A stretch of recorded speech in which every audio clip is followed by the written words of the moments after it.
Hello mga kaludes at mga kasisi ko. Yung vlog ko for today ay magluluto ako syempre ng napakasarap at napakayami pa na tinolang manok. So ayan na, sinimulan ko na ngayon dyan. Nagisa na ako ng bawang. At syempre kapag may bawang, ang kanyang laging ka-love team ay sibuyas. O diba? Yan. At kapag nagisa na tayo ng bawang sibuyas, yan pa lang, masasabi na nating napakabango na na ating niluluto. Bawang sibuyas pa lang yan, na ginigisa. So, ayan na, nag-segue pa si nanay. So, ayan, nilagyan ko na rin syempre ng luya. Ang luya na isa rin sa sangkap ng ating tinolang manok na nagpapalis siya ng langsa. So, ayan, nilagay ko na rin syempre yung aking manok. Gigisahin ko muna mabuti yan. Isasangkotsa ko siya hanggang sa mag-brown. Pamaraan din yan para maalis yung langsa ng ating manok.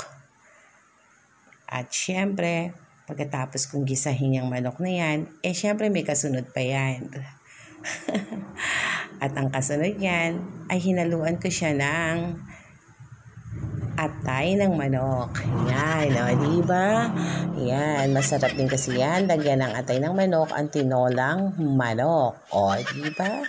Ay, nako talaga.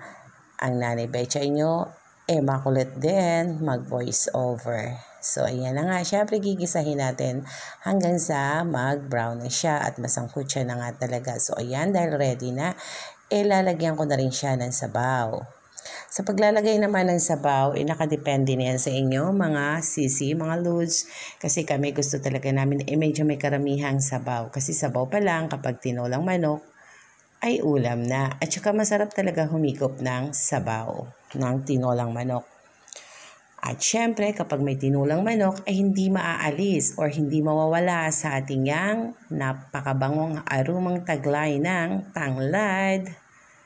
Ayan, syempre, yan yung nagbibigay pa ng bango sa ating tinolang manok. At syempre, napakaganda rin ang benepisyo niya ng tanglad. At ayan, dahil okay na yung aking manok doon, dahil sinangkutsa ko na siya, inilagay ko na rin yung aking gulay na papaya para habang naluluto na ang aking manok, ayan, nabubulol na ako, ganun din yung aking papaya. So, yan, pakukuluin lang natin yan, syempre. At titimplahan ko na nga, tinimplahan ko yan dyan ng 2 chicken cubes. Nilagyan ko na rin ng asin. Nilagyan ko na rin syempre ng konting magic syrup. At ayan, inilagay ko na nga rin dyan yung aking gulay na malunggay na isa rin sa pinakamasustansyang gulay na pinapansahog natin sa ating tinolang manok. At syempre, naglagay din ako dyan ng, excited ako, diba? O ayan, naglagay rin ako dyan ng pamintang pino.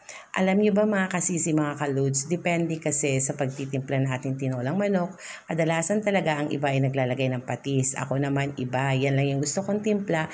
At yung patis naman ay inilalagay ko lang sa tasa at pinipigaan ko lang siya ng sili. So ayan, dahil luto na nga ang aking tinolang manok, syempre nilagay ko na rin yung siling green. So tara na, arat na tayo mga kasisi, mga kaludes. Kainan na, ang sarap humigop ng sabaw, lalo na nga kapag maulan. Yummy, yummy. Bye! God bless!